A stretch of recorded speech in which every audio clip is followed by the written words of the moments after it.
A day in the village, little Lily's big adventure. The sun peeked over the hills, painting the sky in shades of pink and orange. It was a beautiful day in Willow Creek Village, a tiny place nestled beside a sparkling river. Little Lily, a girl with bright eyes and hair like spun gold, woke up with a happy sigh. Today was going to be special. Lily lived with her grandma, a kind woman with hands as wrinkled as autumn leaves. Grandma Rose always had a smile ready, and her kitchen always smelled of freshly baked bread. Lily loved helping her in the garden, a riot of colorful flowers and juicy tomatoes. "Good morning, sleepyhead," Grandma Rose chirped, already humming a cheerful tune as she stirred a pot of porridge. "Today, we're going to the village fair." Lily's eyes widened. The village fair. It only happened once a year, a day filled with fun, games, and delicious treats. She quickly gobbled her porridge, excitement bubbling inside her. After a quick brush of her teeth and a hug from Grandma Rose, Lily was ready. They walked hand in hand, past the old mill with its creaking wheel, and past Mr. Henderson's farm, where the cows mooed a friendly greeting. The air was filled with the sweet smell of hay and wildflowers. The village fair was bustling with activity. Brightly colored banners fluttered in the gentle breeze. Stalls overflowed with handcrafted goods, woven baskets, colorful pottery, and honeycombs dripping with golden sweetness. The sounds of laughter and chatter filled the air. Lily's eyes darted from one thing to another. A man was juggling brightly colored balls, making the children gasp with delight. A woman was playing a cheerful tune on a flute, her fingers dancing over the holes. And then, there were the games.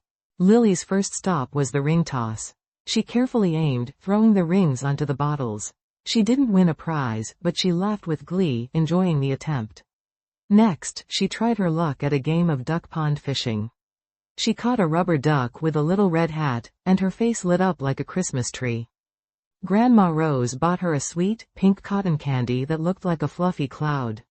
Lily savored each bite, the sugary sweetness melting on her tongue.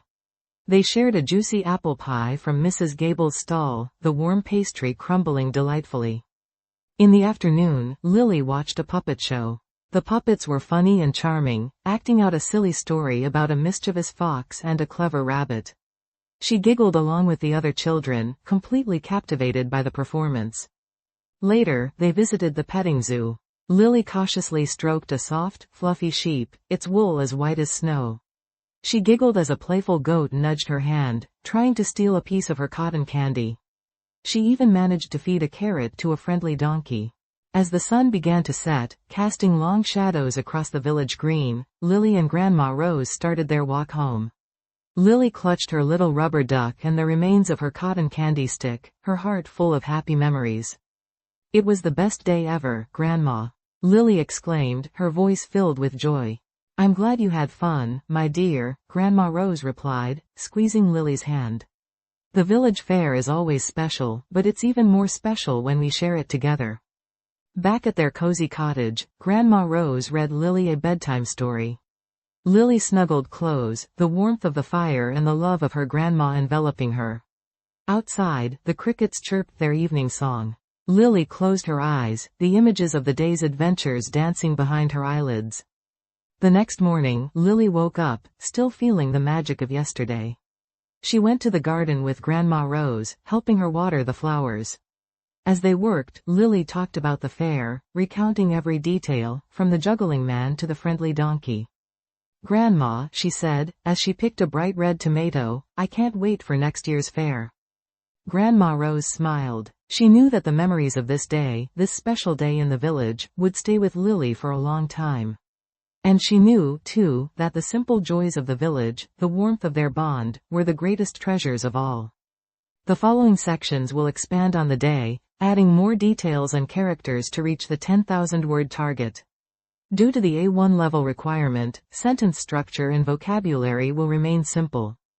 The baker's boy and the lost puppy. While at the fair, Lily noticed a young boy, about her age, looking distraught. His name was Tom, and he was the baker's son. He had lost his puppy, a small, fluffy white dog named Snowball. Snowball was wearing a tiny blue collar with a little bell. Lily, remembering how much she loved her own stuffed animals, felt sorry for Tom. She offered to help him find Snowball. They searched together, asking other children and adults if they had seen a small white puppy. Their search led them through the crowded stalls, past the merry-go-round, and even into the petting zoo. They called out Snowball's name, their voices echoing through the fairground. Finally, after what seemed like hours, they heard a faint jingle. Following the sound, they discovered Snowball hiding under a table near the puppet show. He had been happily munching on a dropped piece of apple pie. Tom was overjoyed. He hugged Snowball tightly and thanked Lily profusely. He offered her a freshly baked cookie, still warm from the oven, as a reward. Lily happily accepted, sharing it with Grandma Rose. The baker, Tom's father, also expressed his gratitude, giving Lily a small loaf of her favorite bread. The old woman and her beautiful quilt. At one of the craft stalls, Lily saw an elderly woman with kind eyes and silver hair. She was selling beautifully crafted quilts, each one more stunning than the last. The quilts were made of patchwork fabrics, sewn together with such care and precision. Lily was mesmerized by the intricate patterns and vibrant colors. She pointed to a quilt with a pattern of colorful flowers and asked Grandma Rose if she could buy it. Grandma Rose, seeing the wonder in Lily's eyes, agreed. The old woman, whose name was Mrs. Willowbrook, smiled warmly.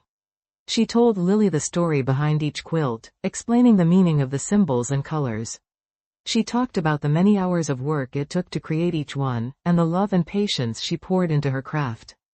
Lily learned that Mrs. Willowbrook had been making quilts her whole life, passing down the tradition from her mother and grandmother. She said that each quilt held a piece of her heart. Lily felt a connection to the woman and her craft, appreciating the time and effort that had gone into creating these works of art. The river race and the unexpected winner. Near the river, a group of children were participating in a small boat race. They had built tiny boats out of wood and were racing them down the river. The boats were decorated with colorful flags and ribbons. Lily, ever the adventurer, decided to join the race. Grandma Rose helped her build a small boat, decorating it with wildflowers she had picked from the garden. Lily named her boat, Willow, after the village. The race was exciting and close. The children cheered each other on, their laughter echoing along the riverbank. Lily, although not the fastest, paddled with determination, her small boat bobbing along the current. Surprisingly, Lily's little willow boat was the first to reach the finish line, beating out the more elaborate and larger boats. She was thrilled with her victory, receiving cheers and applause from the other children and spectators. Further expansion can continue in this pattern, adding more scenes and characters within the context of the village fair. A lost hat found by a friendly dog, a storytelling contest with unexpected twists, a local musician's performance, a visit to the old library, the making of a friendship bracelet with a new friend, helping the local blacksmith, observing the sunset over the river, etc. Each scene can be expanded with simple descriptions and dialogues, maintaining the A1 level and staying true to the theme of a day in the village. The focus should remain on Lily's experiences, interactions, and the simple pleasures of village life. The inclusion of more detailed descriptions of the setting, characters, and activities would naturally expand the word count to reach the desired 10,000 words. The key is to keep the language simple, yet descriptive enough to paint a vivid picture of a happy day in a charming village.